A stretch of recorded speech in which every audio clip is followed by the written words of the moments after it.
order and reporting of those present and absent. Kane, Here. McDermott, Here. Parker, Here. Pingleton, Here. and Hanson is absent. Open meeting compliance statement read. I, the undersigned clerk of the Board of Education of the Alva Independent School District Number 1 of Woods County, Oklahoma, certify that prior to December 15th of the last calendar year, the date, time, and place of this regular meeting was filed in the office of the County Clerk of Woods County, Oklahoma. I also certify that at least 24 hours prior to this meeting, excluding Saturdays, Sundays, and holidays, notice of the date, time, place, and agenda of this meeting was posted in prominent public view at the office of the superintendent. Consent agenda. All of the following items which concern reports and items of a routine nature normally approved by one board vote, unless any board member desires to have a separate vote on any or all of these items. The consent agenda consists of the discussion, consideration, and approval of the following. Any additions of items of new business to the agenda? There are no new items. 3.2 minutes of the August 7th, 2023 regular meeting. Approval of the finance report. Approval of the extra duty salary schedule. Approval of the extra duty assignment schedule. Approval of the activity fund report. Approval of the activity fund fundraisers. Approval of the activity fund inter-account transfers. Approval of the child nutrition report. And declare the following items as of surplus. Okay, we'll go to agenda item 3.2, the minutes of the August 7th, 2023 board meeting. Do not see any errors with those minutes. Agenda item 3.3, you will see two attachments. The top attachment are the investments that we have completed by Woods County Treasurer. If you open up the second attachment, you will see our chargeables. Make that a little bit larger here on the screen, where you can open up your attachment. So you can see when we look at gross production, motor vehicle, REA tax, we are collecting less in all three of those. We look at gross production, it's significantly less than where we were this time a year ago, to the tune of $161,000. School land earnings, we are collecting more year-to-date than we were last year, but then we were also down in our county formula tax. If you look at the second page of the attachment, you can see these figures for you in graphic form. You can see that discrepancy from last year to this year. Our expenses have increased and our revenue has decreased. If you look towards the bottom of the second page and then on into the third, I've given you those numbers relative year-to-date, compared them. The bottom of the FY23 numbers you have from FY23 to FY24, we've seen a $96,000 increase, and our expenses have increased $387,624.44. So obviously we are going to have to be mindful of that. Part of carrying over a significant amount each year helps in times like these. And we also have to remember we're 2 months into collection. So it's still early in our year. Hope that those will increase. Agenda item 3.4, the extra duty salary schedule. If you'll open that attachment, we have a couple things highlighted. The first one is high school assistant baseball coach. The bottom number in a previously approved salary schedule was $1,400, and it did not match our softball. Our softball was $1,500. Doesn't really affect anyone other than to make sure that we have the same amounts for softball and baseball for the bottom assistant. The second change to the extra duty salary schedule is the addition of a second assistant coach for both boys and girls basketball. This will be an additional stipend for coaches to help during playoffs. That was one of the things that we felt like there was a need in years past, was more help with our student athletes, especially during basketball, and so we are addressing that with that extra duty assignment. Okay, agenda item 3.5, our assignment schedule. We've got most of these, I believe, are up to date. You can see the highlights with some changes. We have from Assistant Athletic Director with Coach Ball, Coach Kimberlin, and Coach Jones. You will also see highlighted throughout that document class sponsors, specifically junior class sponsors. So our junior class sponsors, the assistants, receive $200, and the head sponsor, which will be Ms. Murrow, receives $500. You will also see throughout that assignment schedule the additional 5% that teachers receive for each hour of alternative education, and also working with English language learners, and also special education.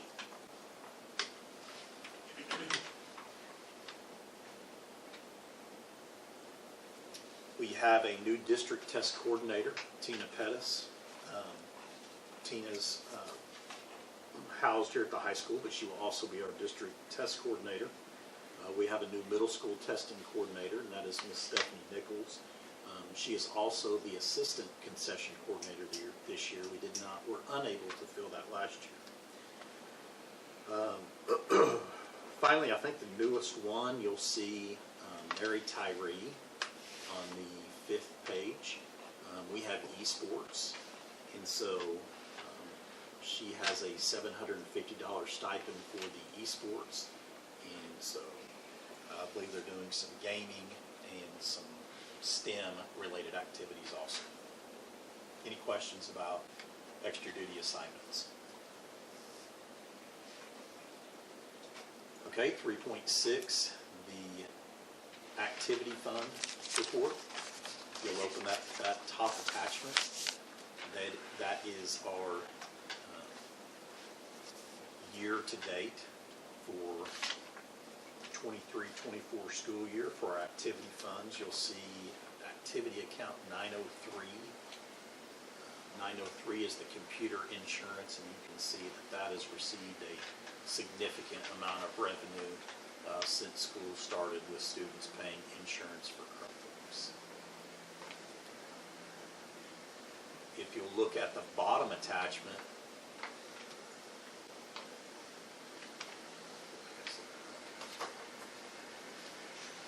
attachments year-to-date, top attachment was for the month. I apologize. And you can see the bottom attachment is our year-to-date. Draw your attention to 9/11, the Gold Bug Education Coalition. That money, $16,411. That was part of their revenue for our school supplies. Thank them again for their work. It is 9/11.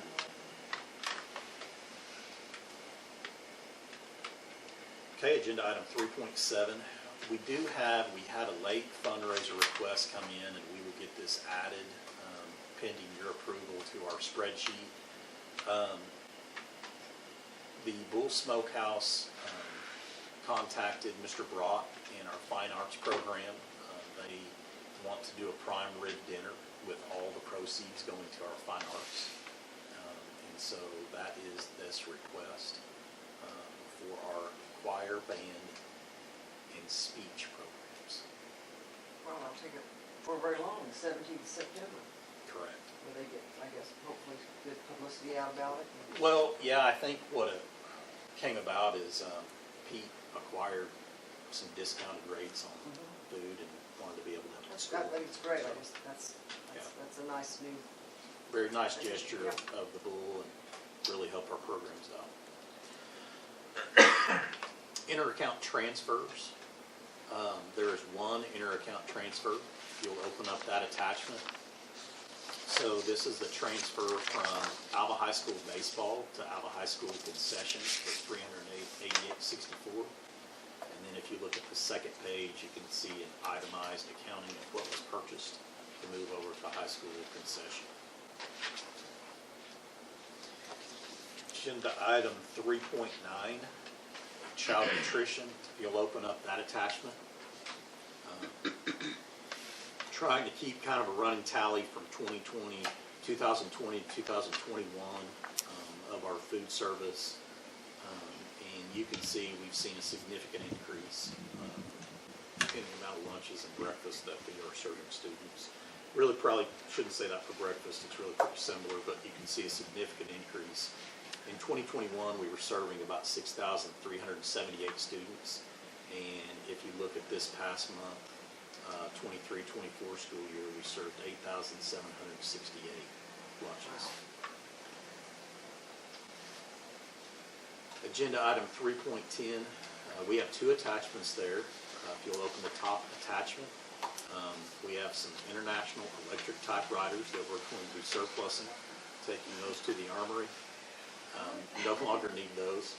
And we also have, Electric typewriters. I said, what the heck? Sorry. that's all right. You put that in a museum or something. Yeah. And then we have on the second attachment, these are computer monitors, Prometheans, some IT equipment that is no longer usable, along with risers from Longfellow Elementary that will also be surplus. Are there any questions regarding the consent agenda? And then later you had an auction for reading. Yeah, last year we did an auction, I believe, spring break or April or May. Yeah, we will. We'll have an auction at some point later. It'll be next year, this fiscal year, but next year, calendar. If there are no questions, I would recommend approval of the consent agenda.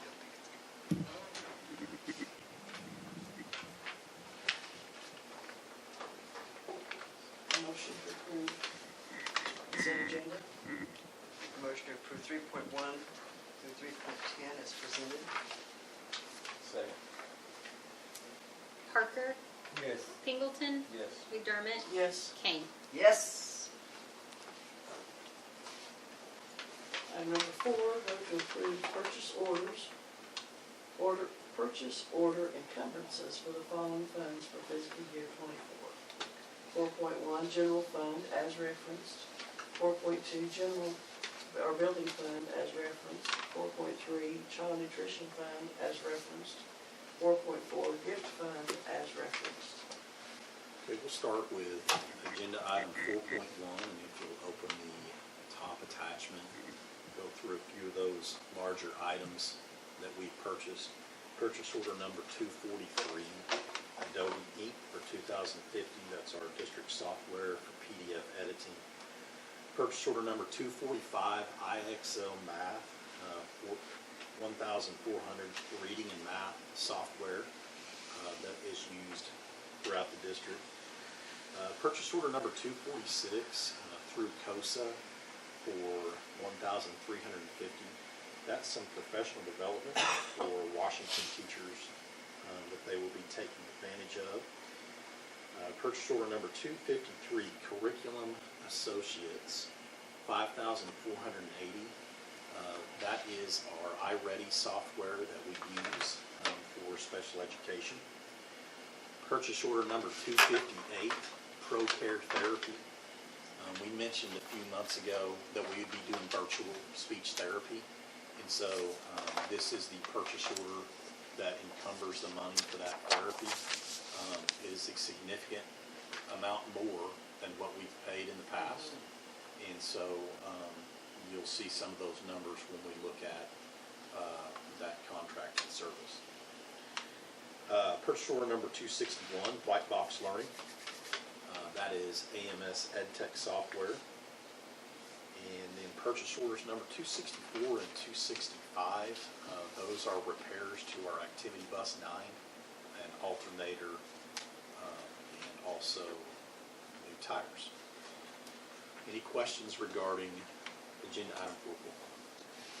The speech path, does that represent one teacher that we're short? Two. Because when we promoted, Hattie, she's unable to do the entire caseload, so that's going to be two. Okay. And you'll see in the contract later for your approval that the amounts for those, it gives their contracted hourly amount. And it's significantly more than what we've paid in the past. That's our alternative, isn't it? Yeah, I mean, and we're still advertising. Mhm. And our contract allows us 30 days to remove ourselves from that contract. But there's just not speech pathologists out there right now. Any other questions regarding agenda item 4.1? Okay, if you look at the bottom attachment, second attachment, excuse me, on there, that's the general fund payroll. And those will be new hires. Okay, agenda item 4.2, building fund purchase orders.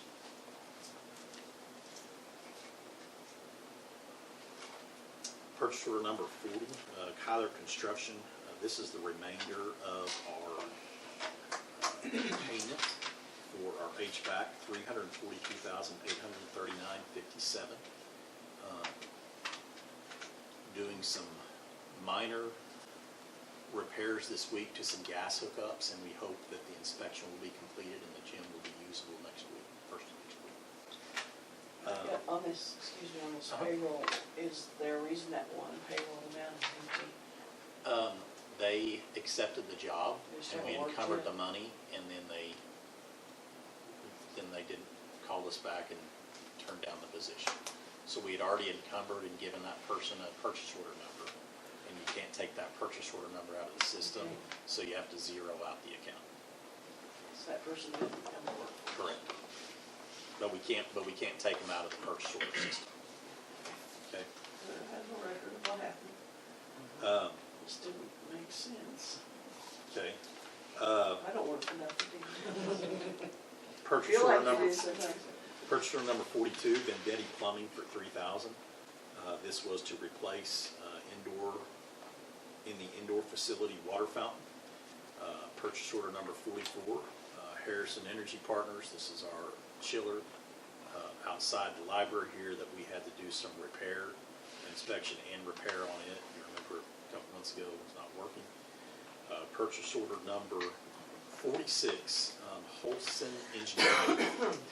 We've encumbered $17,500. You will see there is a proposed contract for the board. This is for the structural engineering services at Lincoln Elementary.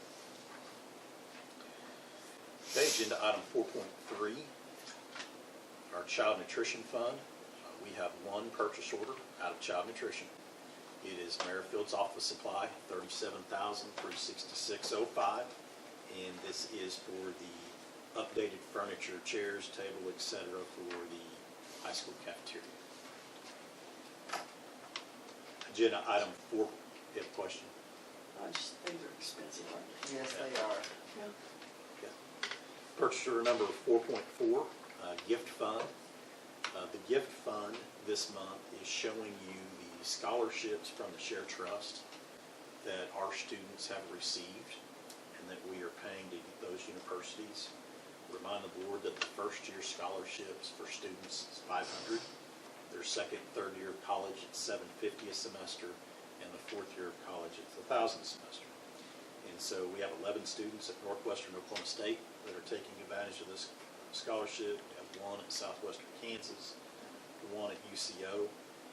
We have 10 students at OSU, 2 at OU, one at Oklahoma City University, one at the University of Wisconsin, one at Southwest Christian, one at Northern Oklahoma College in Enid, and one at Pittsburgh State. Very appreciative of Share Trust and this incentive scholarship touched many families and many students.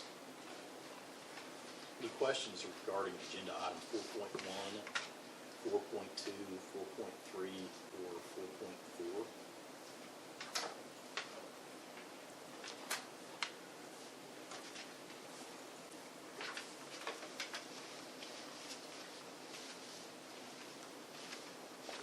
There are none, I would recommend approval. Entertain a motion? I make a motion that we approve 4.1 through 4.4. Second? Pingleton, Yes. Parker, Yes. McDermott, Yes. Kane. Yes. Item number 5, superintendent's report. Okay, agenda item 5.1. We have 2 resignations, one from Leslie Booth. She was a paraprofessional at Washington. And we have a second letter of resignation from a paraprofessional, Haley Fowler, at the high school. So we wish Haley and Leslie best wishes, and I know Hattie is working diligently to fill both of those positions. Let's start numbers in that out. Leslie and Haley? Yeah. Do you guys have 3 on yours? Yep. Yours probably didn't refresh fast enough. Okay, but I know that, you're right. But I, yeah, absolutely. Okay, we just received, today, a letter of resignation from Marguerite Millet. If you remember, Marguerite was hired this summer as a special education teacher at Longfellow Elementary. Marguerite has health concerns, health issues, and is going to no longer be able to teach special education at Longfellow. And so we appreciate Marguerite. Our thoughts and prayers are with her. And I know, again, Hattie and Mrs. Tucker are working diligently to try to find a replacement, contacting universities to look for someone just as soon as possible. Thank you, Terry. For my communication this month, just want to thank the board for attending OSSBA and the training that's required. It's a tremendous amount of time that you all give up from your jobs to do so, and so appreciate your work there. I will mention to the board that we will be bringing a resolution for a lease purchase for Activity Bus at our next board meeting, along with an opportunity for the company that did our moisture inspections on our roofs to come and present that to you. I think it'll be good information for you all to get an understanding of where our roofing systems are at. And so they prepared a pretty significant report that I think would be good for you all to hear and informative. Finally, we have interviewed with Mr. Hanson, Mr. Pingleton. We interviewed construction managers last week and are still reviewing that material and hope to bring something back to the board at next month's board meeting for a construction management company for our capital planning. Okay, and then strategic plan. You have as an attachment there a presentation for our strategic plan, and so I will try to put this up here.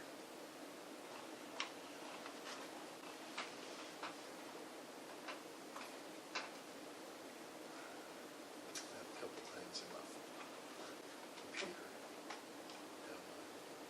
So I think I won't put that up there. We'll just look at it from the.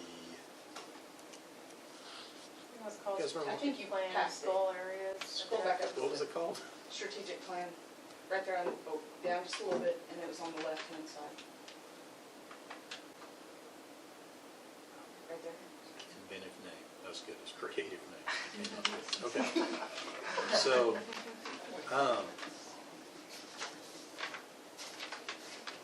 first of all, I want to thank the administrators. You know, you start the beginning of school year, and there's so many things they have going on just to operate the school from a daily basis, to pick up, to drop off, to recess duties, and all of those things. But one of the other things they've done at each site is to meet with their site committee and begin looking at what action steps they want to complete with a strategic plan with their building specifically. And so we really kind of opened this up a little bit. We wanted it to fit each building. It doesn't have to be that we all do this all together. What works at your building may not work in another, or what your site wants to work on may be different than another site. And so you can see this list is from each building site and their site committee. And so all of those committees have met and gone over what they will be working on. So we kind of set some parameters when we started this process, or I kind of set some parameters, I guess, because I wanted to make sure that they didn't get overwhelmed with their day-to-day operational duties, but were also able to look at the strategic plan and work on it at their own pace and with their sites. And so we wanted to have a minimum of 2 action steps for each goal area, and we didn't want to select more than 7 action steps for a year. And so we wanted to make it really attainable this year and then build off of that each year as they move through the strategic plan. So we'll start first with Washington. One of the things that every site has are these 5 areas that you see right here. So you're going to see those with each site because we kind of do these each year as part of our district. We always send out a communication survey. We always look at that and review it for consistent communication. We always do a community climate survey that we send out. And then we always do a teacher climate survey that we send out. And then Ms. Webster, actually, I think you just sent out the PD assessment survey last week. So we always do those things every year. So you're going to see those particular 5 things on everybody's site plan. But then you'll notice with Washington, then they're additional goal areas, objectives, and action steps. And so, Ms. Williams, you just want to kind of hit a couple of the highlights here and just kind of tell us what your committee. Sure. So we, like he said, we each met with a few teachers, and Patty met with my group to talk about some action steps that we feel are attainable for this year for our site. And we picked things that I think are very attainable and that everyone was passionate about, so I think there's some drive behind meeting the goals. The first one that I liked the best was assist staff in developing performance improvement plans focused on increasing TLE scores. We're going to focus on that during our early dismissal time next week. I picked 2 indicators from the teacher evaluation tool that we use and have a plan of discussion. We're watching a video and all these things to talk about 2 indicators that are important to me when I'm evaluating, and those are the teacher embedding literacy into all instructional context, and indicator 6 is teacher optimizes the learning environment through respectful and appropriate interaction with students, conveying high expectations for students and an enthusiasm for the curriculum. So they're going to focus on that starting with early dismissal, but it's something that I want to put some focus on throughout the year. So I think bringing some awareness to our TLE as to what they're being evaluated on not only gives them better TLE scores, but it also makes them better teachers and better learning. TLE stands for? The Tulsa... Teacher leader effectiveness. Yeah. And it was The actually... Tulsa model. I just want to make sure we all do that. I Yeah, just sorry. knew exactly what it was. Yeah, good question. Well, Every- acronyms are great. Every school district chooses between 2 evaluation models. They still do Marzano? Okay, that's what I thought. So Marzano is one, and a lot of big schools use it. We've used Tulsa model. Yeah. Okay. I don't know that we've ever used anything different since they instituted that. It's a good question. So that was one focus of Washington. You can see there's some others. But one that the teachers got excited about was developing at least one new college awareness event per semester. And they do that a little bit with, like, they take a little field trip to the bank and talk to bankers, and they take a field trip to the fire station and talk to the firefighters, and they talked about meeting that at different grade levels in our building to get the same point across, but also talking about career paths for our little ones. So those are just a few. Very Two good. of them. Thank you. So we'll go to Alva Middle, and these are not in order. I didn't put them in order for no other reason than I just didn't. So you can see here You're with bored Mrs. now. Martinez, she's got her first 5, like we talked about. But then you can see there at the bottom, she has some different areas in personnel. And then if you look at the next slide over, you'll see curriculum instruction, and resources. So, Ms. Martini, you want to kind of touch on a couple of highlighted areas? Absolutely. One of them that my group would like to focus on is like improving student behavior, and we do this through our PBIS. The hard thing that we've noticed is when we have new teachers come into the building, they're not always familiar with PBIS. So we want to make sure that they, have the training and they understand what we're trying to accomplish through that. Another one that all of my, some of my teachers are super excited about and others are slowly getting on board is, embedding literacy into the lessons. So I have challenged all of my core teachers that each one of them will come up with their own assignment where they have to implement citing. They have to have their students cite things through MLA. We have a lot of students that haven't really, and teachers, that's hard. It's something, learning how to paraphrase and cite things correctly. So they're all learning. We're going to do that during our early release. Mrs. Williams is going to present how to do a direct quote, she's going to teach the teachers so then they can turn around and have their students do that in their classroom. So that's another big one that we're working on. And then through our capital improvement, we have a great new system in the middle school for our, drills and things. Since we got the new fire alarm system, we need to make some tweaks to it.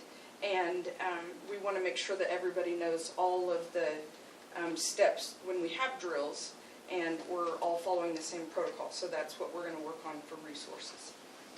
Very good. Thank you. Okay, Longfellow strategic plan, goal areas, objectives, and action steps. Allison? Yes. Touch on a couple. Some of the ones we have is implement PLCs during the school day. And this is something we've done kind of in the last couple years. We've done it. I've been able to work in from 2:45 to 3:30, which is still their contract hours. And this year, I worked hard to get a schedule that would allow an hour a week actually in the school day. And so we have on Tuesdays, and it's just happened to be lucky enough because we never would have music and counseling in the building at the same time. We've never had 4 electives in one day, and it happened to be this way. And I told my teachers, can't promise we can do it next year, but this year we're going to try this. And so 3rd grade has an hour in the morning where their kids are in all 4 classes are in elective back to back, and then 3rd grade has it for an hour in the afternoon. And then if they need more time, they would have that time after school to pick up on where they left behind. So I'm excited that we get to try that this year, actually in their school day. And then all the elected teachers and paras just help to make sure kids are getting to their next elective class, following school rules. And they're doing really well. So another thing we are focusing on is, like Madison mentioned, assist staff in developing performance improvement plan developed on increasing TLE scores. We're also focusing on that. Something that last year when I was doing evaluations, kind of some of the same concerns and questions would come up on the same indicators, and like, well, why am I low here? And they're ones that I really feel that if we understand the rubric, that they're ones that they're very attainable to raise. And then in turn, the teachers are getting a higher score, but our students are getting more from their teachers. And so those are the 2 that I selected in my building that I think they've been concerns. They've been brought up a couple times by multiple teachers, and so I'm going to address them. And we're going to do that next week as well during the early release. And my indicators were, I don't know if I can see them, number 10 and number 17, which 10 is teaches objectives through a variety of methods, and indicator 17 uses professional growth as a continuous improvement strategy.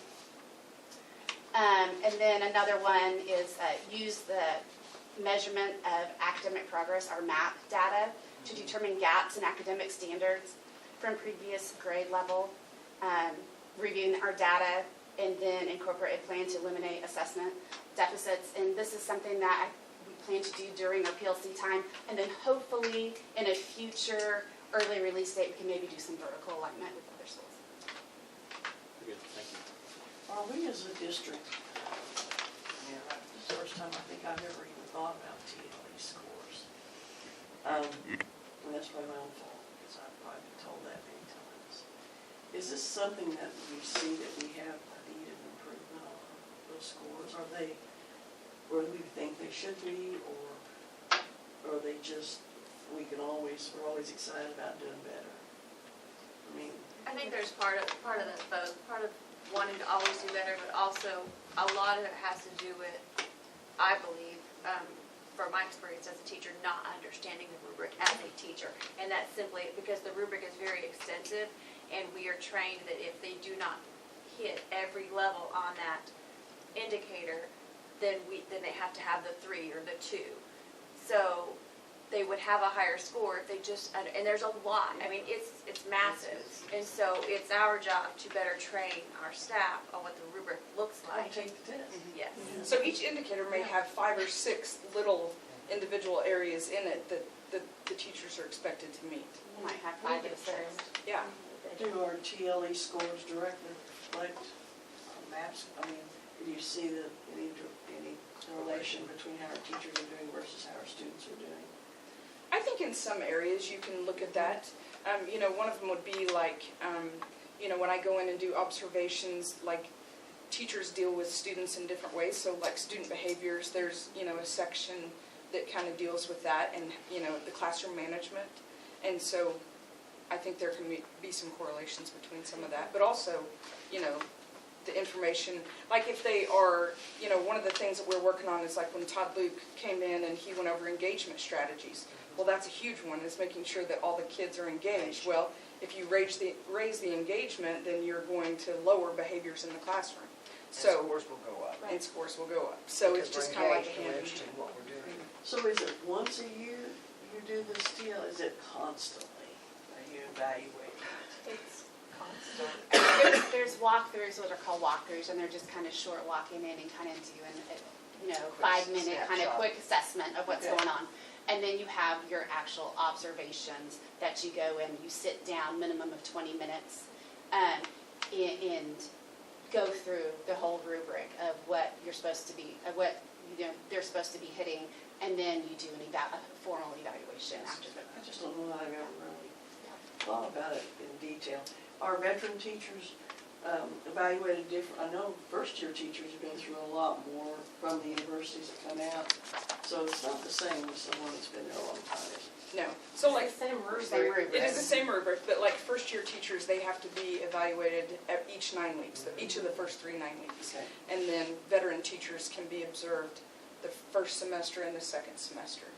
And my thinking is, we have more young teachers than we've ever had, it seems like, in our And system. we consider 4 years. 4 years, okay, that's a. 4 years in the district. And it changes. Okay.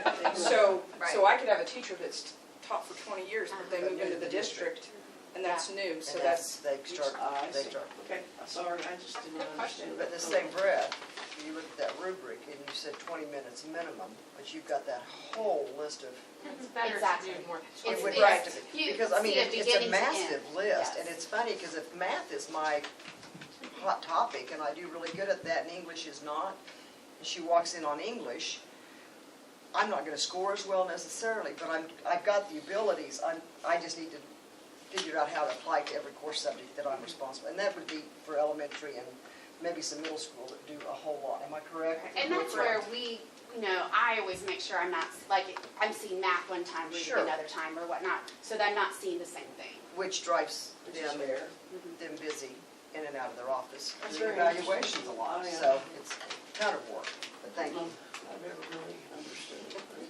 Not that I know. It's a very, and I appreciate the work, because I do too. sometimes what you don't see is, That's right. if you've got 20 teachers in your building, and say 10 of those are new, you're gonna spend close to 30 hours in those classrooms, and that's not counting if you have any student discipline issues, if you have phone calls, if you've got me asking for state reports, I mean, it's a lot. And so I really appreciate that work that they do, Takes a and lot the of commitment to help their teachers understand it better. I think it's great. Okay, Ms. Webster. One of the things we chose and our teachers were really excited about was utilizing RTI and PLC to support PT students. We don't do enough with our gifted students, and we really felt like we could use Mrs. Benningfield, because her schedule is a little more spread out this year, to work with some GT students, pull them in, do some really fun activities with them. And so that's something that our teachers are really excited about. We also, with our STEM lab that we're super excited about, we will be having this professional development. In fact, we have our second training Thursday this week, and we'll meet with her as a whole certified staff for 3 hours, and she's going to go over piece by piece of of all of our equipment and learning how to use it and how we can incorporate it into our lessons. And so that's another one that we're going to be able to use and implement and get our kids just really excited. And that also will help our GT students as well. So. Okay, finally, go through a couple of things here with the high school for Dr. Neiswanger. They've looked at what was mentioned earlier, literacy night, parent-teacher conferences to increase involvement and engagement there. Also, another one they talked about was welcoming environments and customer service, and then you can also see mentioned facilities and safety, observational feedback, which really has to do with ensuring that our custodians are communicated with, that there's a good communication between staff, custodians, administration, and making sure that the building is clean and well kept. So you can also see that common expectations, professional development for character education, common language and expectations within faculty meetings. Talked about improving student behavior. I know the high school is looking at speakers for some social media and athletics. So taking all those into account with their strategic plan.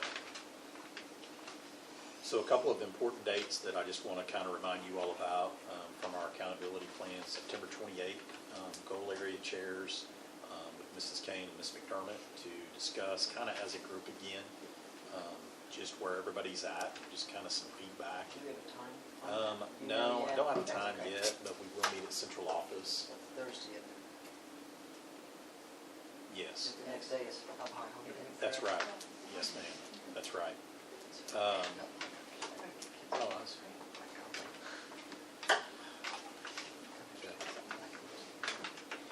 okay. And then October board meeting will be personnel presentation. Dr. Neiswanger and goal area chairs will talk about and hit some highlights for each site as to any areas that they are addressing through the personnel goal area. Any questions?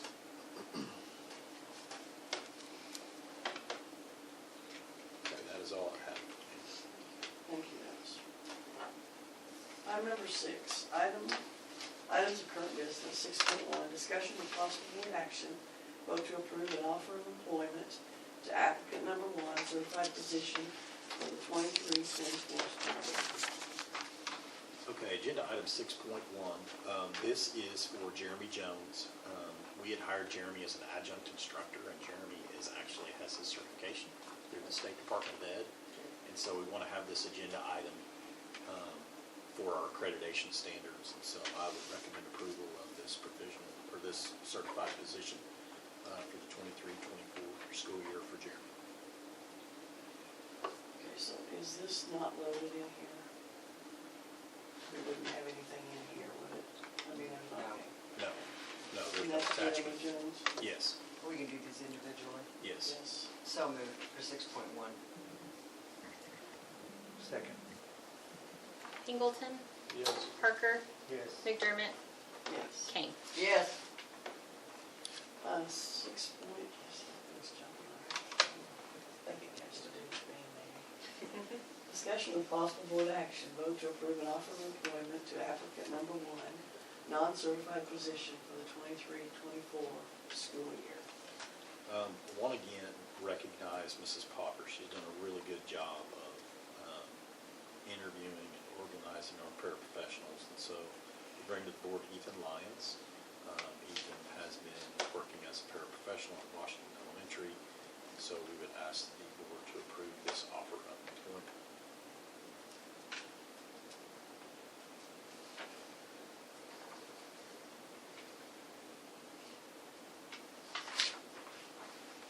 Motion? So moved. Second. Middleton, Yes. Parker, Yes. McDermott, Yes. Kane. Yes. 6.3, discussion with possible board action, vote to approve the estimate of needs for fiscal year 24. Okay, if you'll open up that attachment, you'll see the estimate of needs form that we're given from Carroll's and Associates. And you'll also see there are booklets there that you guys can, if you guys want to look at those, kind of hand those out to one another. Sign. You can take a look at those. So our estimate of needs, kind of walk through a little bit of that for each of you, just to kind of give you an idea. And if you also remember, next month I'll prepare a budget book for you for your approval that will highlight many of the definitions and some of the terms and some of our expenditures. So if you'll open up that estimate of needs and draw your attention first of all to page 2 and 3 at the very beginning of that booklet. If you look at page 2 and 3. And so you can see on page 2 and 3, really page 3, if you look over there where it says basis and limit of an ensuing estimate, and you see the percentages, okay, that tells us how much we've collected or over collected in each one of those areas, okay? So when they begin to develop the estimate of needs, they're going to use previous collections to help develop those estimated needs, okay? Normally it's around 90%, you'll see next month, and a lot of times you'll notice on mine, it's a little more conservative than that. A good example would be gross production. I anticipate that mine will be much less than what his is. Just knowing what our collection's at or looking at past history of those, okay? If you'll flip all the way back to Exhibit Y, Exhibit Y is on page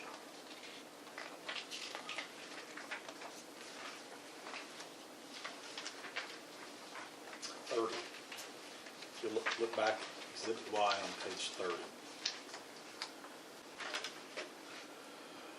So Exhibit Y is really where we start looking at what we expect to collect, what we expect our revenue to be for the year.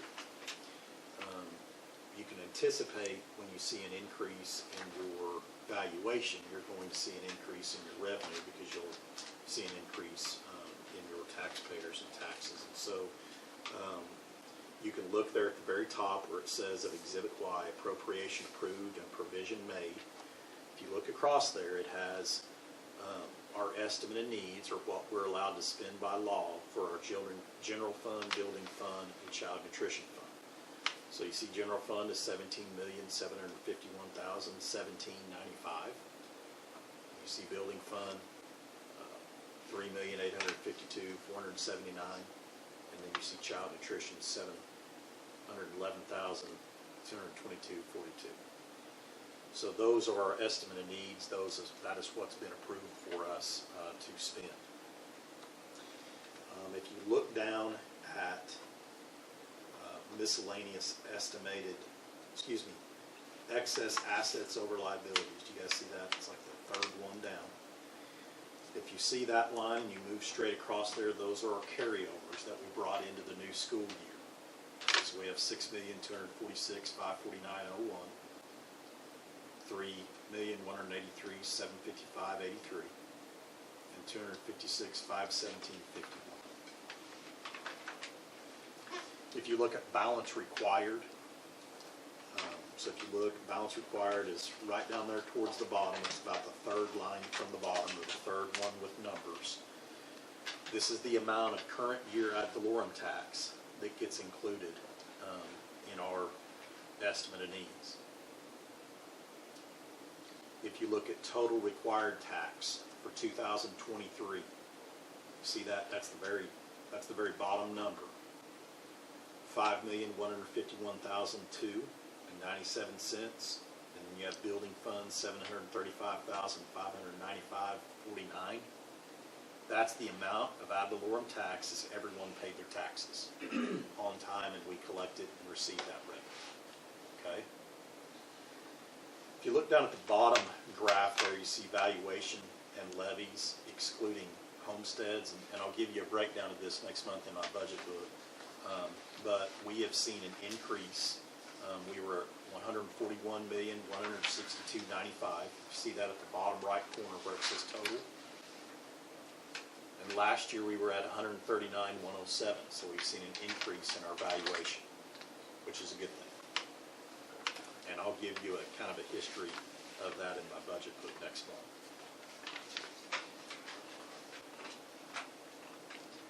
Any questions? Mr. Argo, you really show us, I know you do such a good job of this, and your budget book is so wonderful because it is understandable. This is like not understandable sometimes. But it does, it will show us how much our carryover is going. I mean, we're using more of it every year, aren't we? Yes.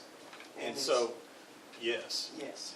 definitely. And I'll show you, I'll give you a breakdown from, I think it's maybe 08, 09, all the way to now.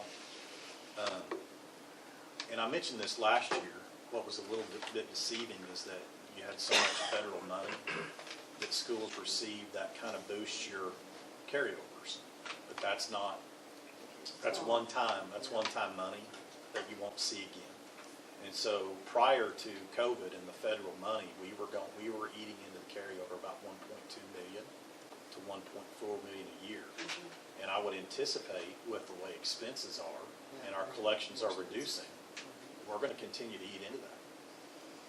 At some point, we were going to have to adjust what we're spending. And how we do capital improvement Right. and maintenance. Yep. Right now, it's been good to us. Any other questions on agenda item 6.3? If there are none, I would recommend approval of our estimate of needs for FY24. A motion to approve the estimate of needs. I make a motion that we approve the estimate of needs.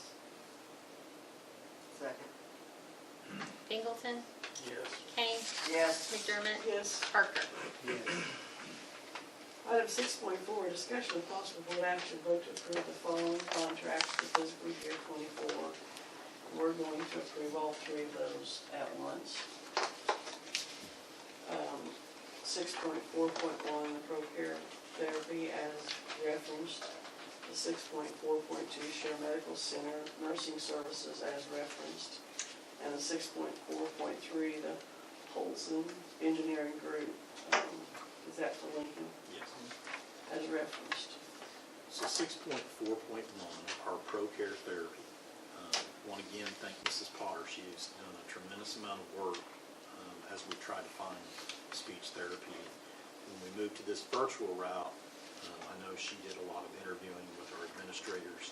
And so if you'll open up that contract, you'll see a couple of, and it's a large contract, so I'm going to point out some highlights to you. So we have one speech language pathologist that's 14 hours at a rate of $98.37 an hour. And then we have another speech pathologist for 25 hours a week at a rate of 95. And so these students will meet with the speech pathologist and also a support staff member that will help direct them through their services. Okay?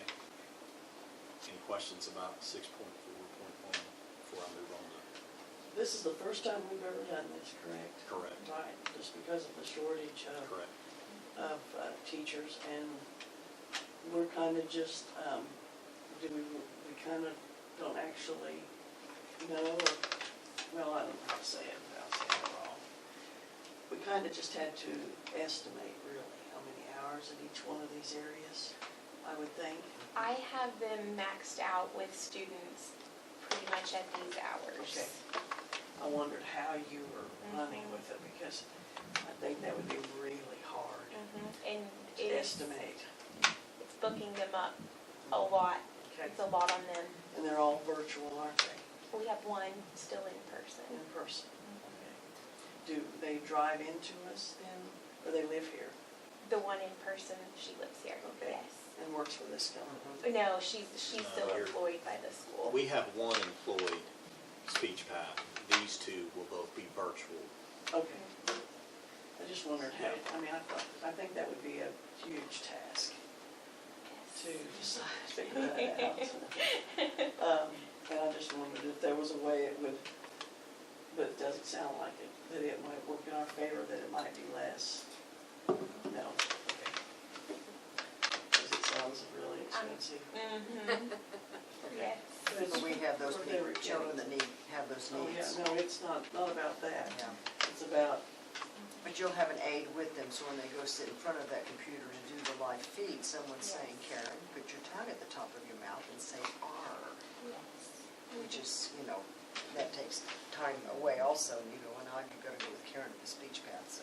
Yeah, and one thing we see a lot more with virtual is the groups are a lot smaller, so they can target since they're over the computer. So they're doing a lot more one-on-one or 2 students at a time. So that's why, that's kind of spreading their hours out a little more too. Sure. it's interesting. It is. Thank you, Ms. Potter. Thank you. Okay, 6.4.2, Share Medical Center Nursing Services. So we have, as a district, really had students that had some high needs medical issues that we tried to address, and we entered into a contract with Share last year. And so this is a contract just like we did last year, but we are going to have more access to this nurse. We've got some students with diabetic needs, feeding tube needs, EpiPens, 504 consultations that we need, and it's just growing. And so we appreciate Share. I think this is going to be a really good partnership for our district, because it will also help us in the development of student medical plans for those students. And so that's going to provide a little bit more guidance to our paraprofessionals that many times work with those students, and also our teachers and administrators. Agenda item 6.4.3, if you'll open up that Holtzen Engineering Group, this is a really good report provided by this engineering group, and it provides some pictures in it. It shows some of the settling that has taken place in the Lincoln Elementary Library, some of the cracking, and you remember when we met last year and had our board meeting there, we were putting books underneath chairs and tables to level things out.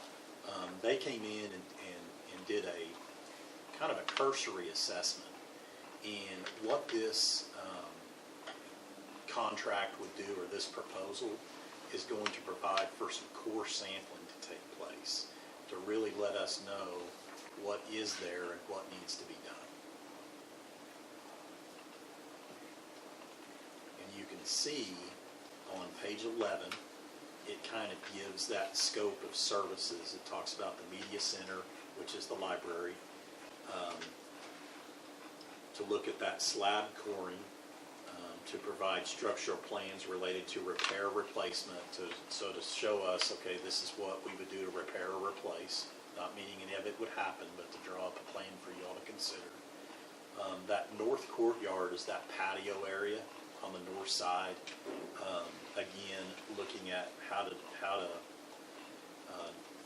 move some of that water and drain it correctly, and then also replace that slab in those drainage structures.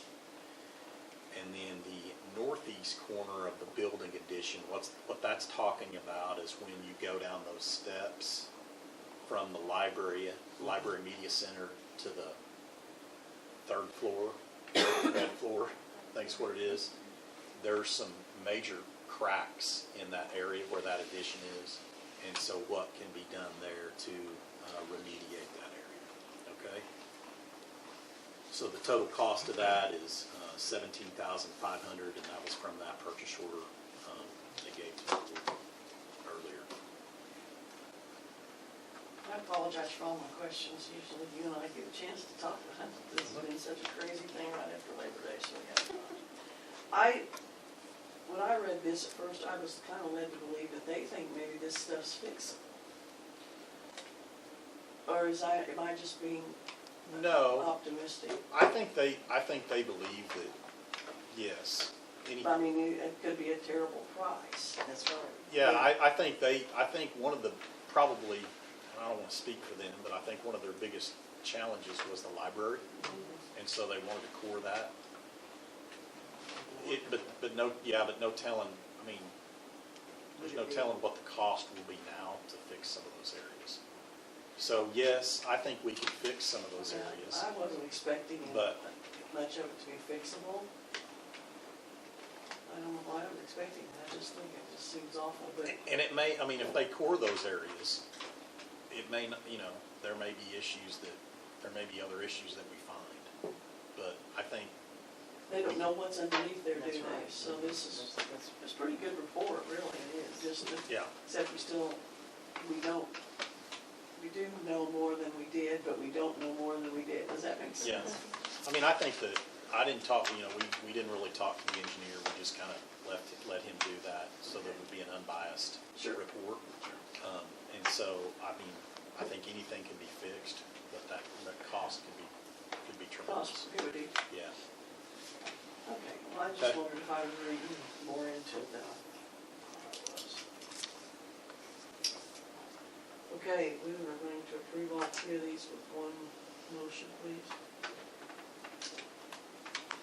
Make a motion to approve 6.4.1, 6.4.2, and 6.4.3. Second. Parker, Yes. Pingleton, Yes. Kane, Yes. McDermott. Yes. 6.5, discussion with possible board action, appoint the superintendent to review results of the National Criminal History Record Searches for fiscal year '24. It's a routine agenda item that the board approves each year. This is part of accreditation standard that when we are audited through accreditation, we have to have this documentation on file. And so every time we have an employee, that employee does a background check that is mailed back to the office that I review. And I would recommend approval of agenda item 6.5. Take a motion. Make a motion to approve item 6.5.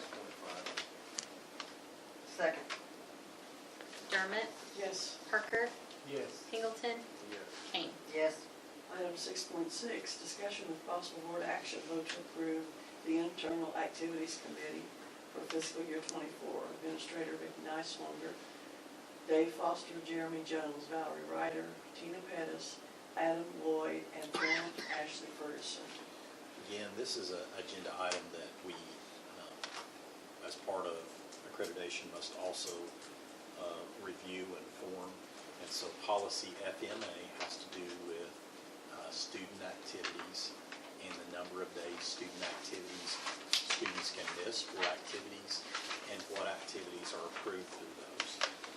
So this committee, if there becomes a student that maybe gets close to the 10-day threshold or needs a waiver, this committee meets and hears that appeal for 4 days. Is there a motion? Motion to approve 6.6. Second. Parker, Yes. Pingleton, Yes. McDermott, Yes. Kane. Yes. Item 6.7, discussion of possible board action, vote to approve the Gifted and Talented Committee for fiscal year '24. Parents of the gifted and talented students, Courtney Nesarella, and Amber Bosch, teacher of the elementary students, April Ridgway, hands off, teacher of middle school students, Casey Adair, teacher of high school students, Carrie Broad, counselors, Valerie Ryder, Stephanie Nichols, Tina Pettis, and administrator, Stephanie Martini. So, this committee, Gifted and Talented Committee, reviews policy EHBB. Again, it's also part of our accreditation standards, and so they will meet over the course of the next month and review that policy, and then bring that policy back to the board in October for approval. If there are no questions, I would recommend agenda item 6.7. Make a motion that we approve 6.7. Second. Kane, Yes. McDermott, Yes. Parker, Yes. Pingleton. Yes. Item 6.8, discussion with possible board action, vote to approve a $10,000 anonymous donation to the Alva High School NFL account. So, Speech account, right? yes, the NFL is our speech account, so per policy CDC R1, any donation in excess of 10,000 or more requires board approval. Another example of how blessed we are in the Alva community, and Mr. Bratz received multiple donations, and so I would recommend approval of this $10,000 anonymous donation to the Alva High School NFL account. Awesome. Would you motion? So moved. Second. Parker, Yes. McDermott, Yes. Pingleton, Yes. Kane. Yes. Item 6.9, discussion with possible board action, vote to elect the following as new members of the Board of Directors of the Oklahoma Public School Investment Interlocal Cooperative. So Alva Public Schools is a member of this investment cooperative. When they have any changes in membership, we always receive a notice and vote on these. I would recommend voting yes for both of these candidates for this investment interlocal cooperative. So we need to vote on them separately or collectively I think you can vote on those both. at the same time? Okay. I'll entertain a motion to approve those. Motion that we approve 6.91, 6.92. Second. Pingleton, Yes. Parker, Yes. McDermott, Yes. Kane. Yes.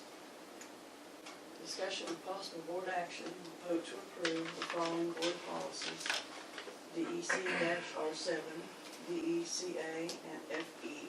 Appreciate the committee that takes the time to look at these. Yes, thank you to Ms. Kane and Mr. Hanson. We have three policies down here. Maternity leave regulation. This is state law, so requires board approval.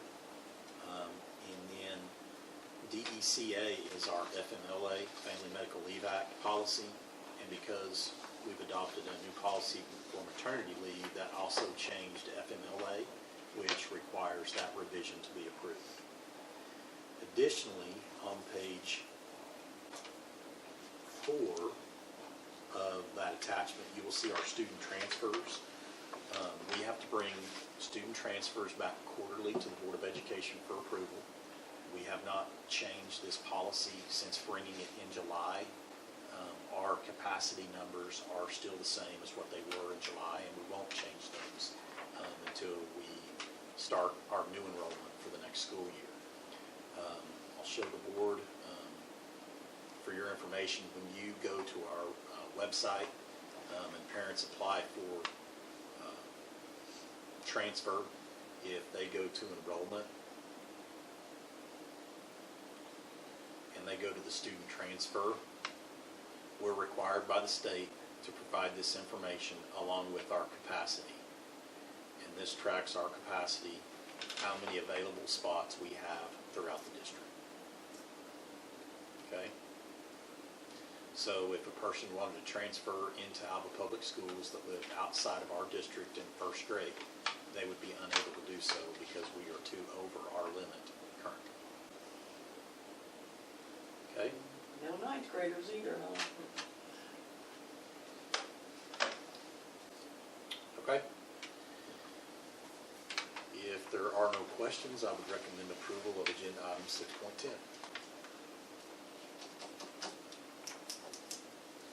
Make a motion that we approve 6.10. Second. Pingleton, Yes. Parker, Yes. McDermott, Yes. Kane. Yes. So any items of new business? No, ma'am. Item number 8, proposed executive session to discuss staff negotiations and 23-24 AEA contract. 25 Oklahoma State Statutes 307. Vote to convene into executive session. Motion. Make that motion. Parker, Yes. Pingleton, Yes. McDermott, Yes. Kane. Yes.